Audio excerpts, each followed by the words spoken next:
iddia ne biliyor musunuz? Yeni Roma'yı Kudüs yapmak. Ve Roma önemli bir sembol. Bakın Roma aslında İstanbul. Ve Roma, İstanbul kiminse Roma odur. Yani tarihi olarak söylüyorum. İstanbul bizim. Aslında dünyanın merkezi İstanbul. Başkenti de İstanbul. Onlar diyor ki biz aslında İstanbul'u hedefliyoruz. Ama İstanbul'u ele geçirebilmemiz için öncelikle Kudüs'ü hemen tamamen ele geçirmemiz lazım diyorlar. İsrail devletinin yıkılmasını istiyorlar. Şahsi yorumu.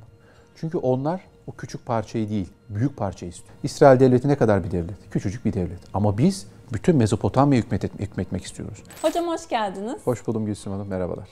Bugün İsrail'in yalnızlaşmasını konuşacağız. Bildiğiniz gibi Avrupa artık çok desteklemiyor. Amerika da elini çekti. Şimdi biliyorsunuz 7 Ekim katliamı ile beraber İsrail devleti büyük bir soykırım politikası uygulamaya başladı. Büyük bir vahşet politikası uygulamaya başladı ve bunun başında dümeninde de başbakanları Netanyahu vardı. Şimdi Netanyahu kendisine biliyorsunuz önemli bir teopolitik misyon edindi. Yani ben dedi bu Arz Mevut dediğimiz Nil'den Fırat'a kadar büyük İsrail devletini, büyük Yahuda krallığını kurduracak ve bunun için her şeyi göze almış. İşte adeta büyük bir Romalı komutan edasında canımı dişime takarak buradaki insanları öldüreceğim ve bütün buradaki örtüyü kaldıracağım diyerek yola çıktı. Ama hatırladığınız üzere İsrail'de Netanyahu 7 Ekim'den önce ciddi bir siyasi bunalım içerisindeydi. Kendisi hakkında önemli bir yolsuzluk davası vardı ve suçlu bulunmuştu. Siyasi geleceği uçuruma doğru sürükleniyordu. Velhasıl bu 7 Ekim katliamı aslında İsrail'in saldırıları Netanyahu'nun siyaseti bakımından da bir can suyu oldu. Bir nefes oldu. Ve o tarihten sonra iç kamuoyunu kendince bu Siyonizmle harçlayarak, tutkallayarak dedi ki ben burada bir vatan mücadelesi veriyorum tırnak içerisinde. Tabii o dönem biliyorsunuz önemli çünkü o dönemde Biden görev başındaydı. Ve Joe Biden da İsrail olan desteğini zaten Air Force One uçağına binerek Tel Aviv Havalimanı'na derhal inerek ve Netanyahu ile orada kucaklaşarak, siz de burada yine değerlendirmiştik, o fotoğrafı vermesiyle kayıtsız şartsız biz İsrail'in arkasındayız. İsterse çocuk öldürsün, isterse bebek öldürsün. Biz ona mühimmat vermeye, bomba vermeye devam edeceğiz dedi. Zaten 75 yıldır bu böyle Gülsüm Hanım. Yani bunu Amerikan başkanlarının politikalarıyla değerlendirmemek lazım. Amerika Birleşik Devletleri'nin İsrail devletinin varlığını korumak üzere hep söylediğim gibi Amerikan devlet başkanlarının yemin metninde 38 kelime vardır. 39'uncusu İsrail'in varlığını, birliğini korumaktır. Ne olur? Şimdi peki Netanyahu dönemi, Netanyahu vahşetleri devam ederken Donald Trump'ın başkanlığa hazırlandığı dönemde neler oldu? Şimdi Donald Trump biliyorsunuz kendi ilk döneminde de özellikle Golan Tepelerinin İsrail toprağı olarak tanınması, İsrail'in başkentinin Kudüs'e taşınması gibi çok önemli kararlar aldı ve damadı Kushner'ler üzerinden de İsrail'e vereceği desteği de açık açık ifade etti ve verdi. Bu noktada bir sıkıntı yok. Ama Netanyahu ile Donald Trump arasında kişisel bazı problemler vardı. İlk dönemde de bunu hissediyorduk. Ve Joe Biden hatırlayın Donald Trump'a karşı seçimi kazandığında alelacele ilk tebrik eden de Netanyahu oldu. Ve o anda Netanyahu Trump'ın kırmızı listesine girdi. Zaten orada bir çizik yedi tabiriyle, kaba tabirle. Şimdi baktığımızda yani Netanyahu ile Donald Trump arasında geçmiş döneme kıyasladığımız zaman daha mesafeli bir durum söz konusu. Ve başkan olduktan sonra da biliyorsunuz 2 defa bir araya geldiler. Ve bu 2 defada da görüşmelerde ve o vermiş olduğu fotoğraflarda öyle kardeşlik, dostluk fotoğrafı yoktu. Hatırlayın Netanyahu'nun en son gittiği zaman kapıda karşıladı. Böyle bir anda sırtını döndü gitti. Yani kapının önünde bıraktı Netanyahu. O Netanyahu da böyle hani gibi nasıl diyeyim size çapsız bir adam gibi ki öyle. Bir anda o da böyle hızlı bir şekilde içeri attı kendini. Yani garip bir görüntü vardı. Şimdi Netanyahu ile Trump arasında böyle bir sıkıntı var. Yani böyle bir boşluk var. Diğer taraftan dünya basınının yapmış olduğu haberleri de Gülsüm Hanım baktığımız zaman özellikle ben notlarımı aldım. Mesela New York Times'ın yapmış olduğu bir haberde şöyle bir cümle var, şöyle bir yorum var. Trump'ın İsrail politikasında artık Netanyahu merkezi değil, İsrail devleti merkezi bir bakış açısı var. İsrail'e koşulsuz destek dönemi değil, stratejik çıkar dönemine girilmesi. Bakın burada 2 önemli aslında bir ayrıntı var. Yani birincisi isim nezdinde Netanyahu benim dostum, kardeşim ona destek vereceğim diye bir şey söz konusu değil. İsrail devleti merkezi. Zaten tamam onu biz biliyoruz dediğim gibi. Geleneksel Amerika Birleşik Devletleri dış politikası. Ve İsrail'e koşulsuz destek yerine stratejik çıkar dönemi. Şimdi yine size burada değerlendirmiş hatırlayın ambargo ve o vergi oranları açıklandığı zaman İsrail olan vergi oranı yanlış hatırlamıyorsam %18 kadardı Gülsüm Hanım. Hatta bizim %10'du burada evet. Sizde kağıtta burada yaparken değerlendirirken. Şimdi İsrail ile acaba Amerika arasındaki ilişkiler bu anlamda çıkar ilişkisine dönerse ne olacak? Bir de biliyorsunuz Donald Trump en son Orta Doğu turuna çıktı. Körfez ülkelerini gezdi. Ama İsrail'e merhaba demedi. İsrail'in uğrayıp da Netanyahu'nun bir kahvesini içmedi. Şimdi bunlar çok kritik ve bu anlamda Netanyahu da bundan rahatsız olduğunu biliyoruz. Şimdi dolayısıyla bu anlamda önemli. Bir de Haaretz gazetesi, biliyorsunuz İsrail'in önemli sol tandanslı bir gazetesidir. O da şunu söylüyor.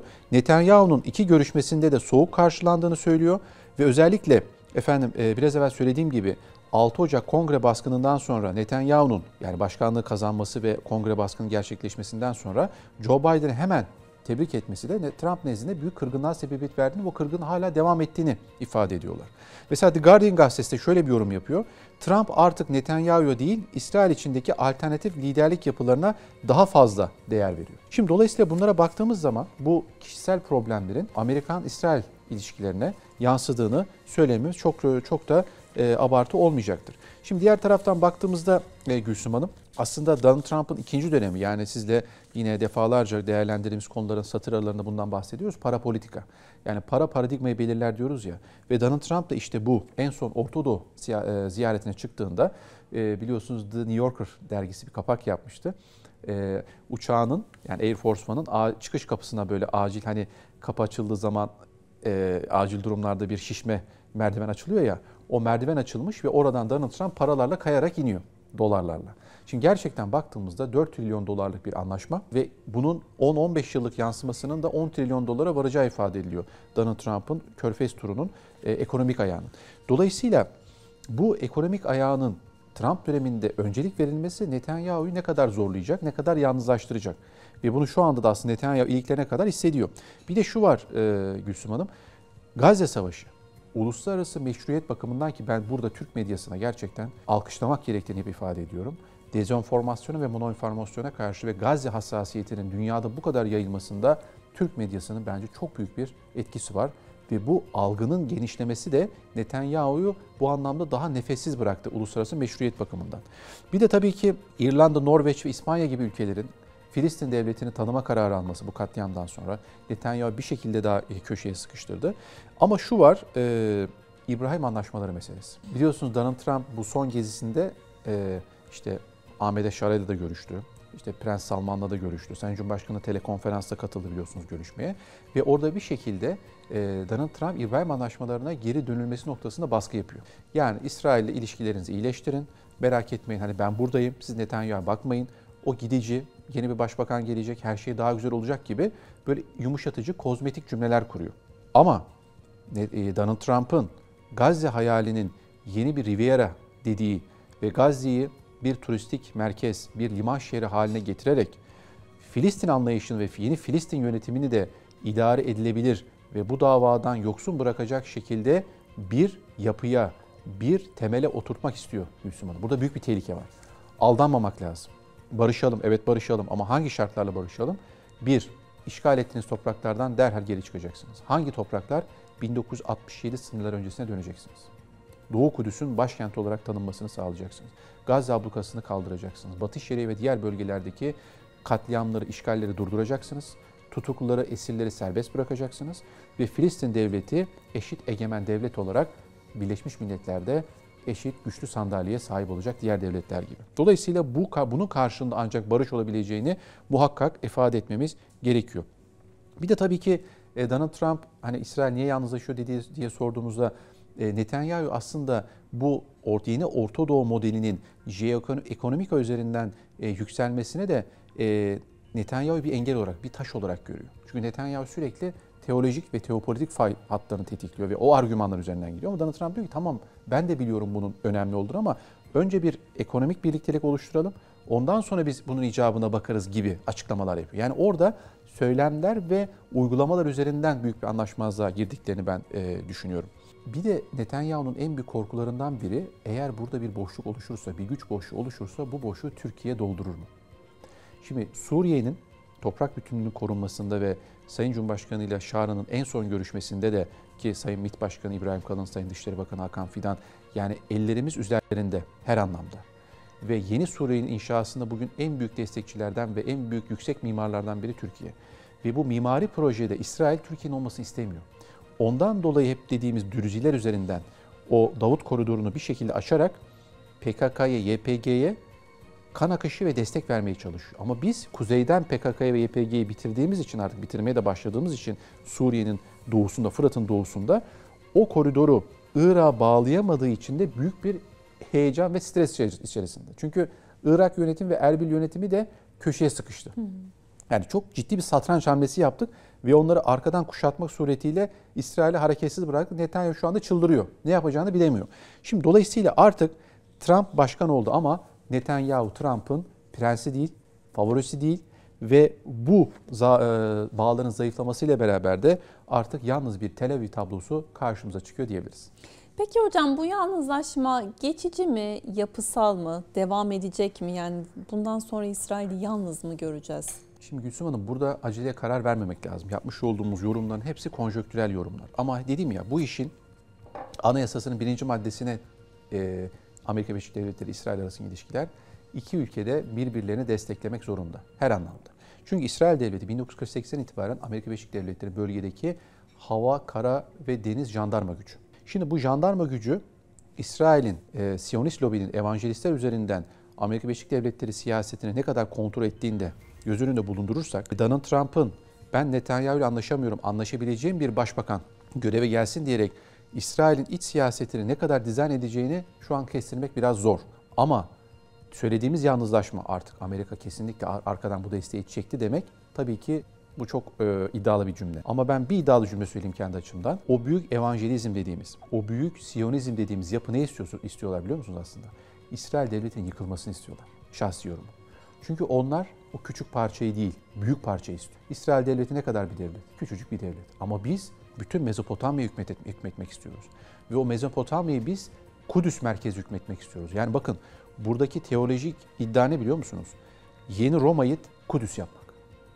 Şimdi bu Roma meselesi bunların toplantılarında birçok kez konuşulan ve Roma önemli bir sembol. Bakın, Roma aslında İstanbul ve İstanbul kimse Roma odur. Yani tarih olarak söylüyorum. İstanbul bizim. Aslında dünyanın merkezi İstanbul, başkenti de İstanbul. Onlar diyor ki biz aslında İstanbul'u hedefliyoruz ama İstanbul'u ele geçirebilmemiz için öncelikle Kudüs'ü hemen tamamen ele geçirmemiz lazım diyorlar. Çünkü İstanbul'u 1453'te, işte geçtiğimiz gün Fatih Sultan Mehmet Han'ın fethinin yıl dönümüydü. 1453'te başlayan hezeyan ve heyecan bugün İstanbul'u fethedemeyeceklerini bildikleri için, İstanbul bizim olduğu için her anlamda, Kudüs üzerinden İstanbul'a nasıl nüfuz edebiliriz peşindeler. Bu ayrıntıyı kaçırmayalım. Peki hocam, Avrupa Birliği'nin tepkisinin değişmesinde ne etkili oldu? Tamam, İspanya en başından beri eleştiriyordu İsrail'i. Tek sesinin gür çıktığı ülke olarak İspanya'ydı ama diğerleri biraz daha silik sesler çıkarıyordu. Şimdi ne değişti birdenbire? Aslında mesele şu, Avrupa halkları nezdinde büyük bir bilinç oluştu Gülsüm Hanım. Çünkü burada biraz evvel ilk başta söylediğim gibi Türk medyasının oluşturmuş olduğu doğru bilgi akışı ve sosyal medyada bunun doğru bir şekilde kullanılması Avrupa genelinde halklar nezdinde de ciddi bir reaksiyona sebebiyet verdi. Şimdi bu bahsetmiş olduğum işte İrlanda, Norveç ve İspanya gibi ülkelerin, ki İspanya'nın bu noktada zaten geçmiş dönemlerden beri mesafeli yaklaşımını biliyoruz. Filistin devletine uygulanan mezalimin, baskının, ilhak ve işgal politikasının sürdürülemez olduğunu biliyorlar. Onların içerisinde evangelistler yok mu? Onların içinde Siyonistler yok mu? Evet var. Avrupa'nın her köşesinde ve kılcal damarlarına nüfuz etmiş vaziyetteler. Ama buna karşı olan bir güruh da var. Ve o karşı olan güruh da burada bu farkındalığın ve bu algının doğru yönetilmesiyle beraber bir dalga oluşturdular. Yani bu köpüren bir dalga ve bu köpüren dalga da siyasetlere nüfuz etmeye başladı. Dolayısıyla tabii bu tanımaların gelecekte bahsetmiş olduğum Filistin'in eşit egemen devlet olarak görülmesi ve hukuken tanınma noktasında ne kadar itici güç olur? Şu anda belki bunu söylemek biraz zor olabilir ama hani diyorum ya, bugün dünden daha iyi Gülsüm Hanım bu anlamda.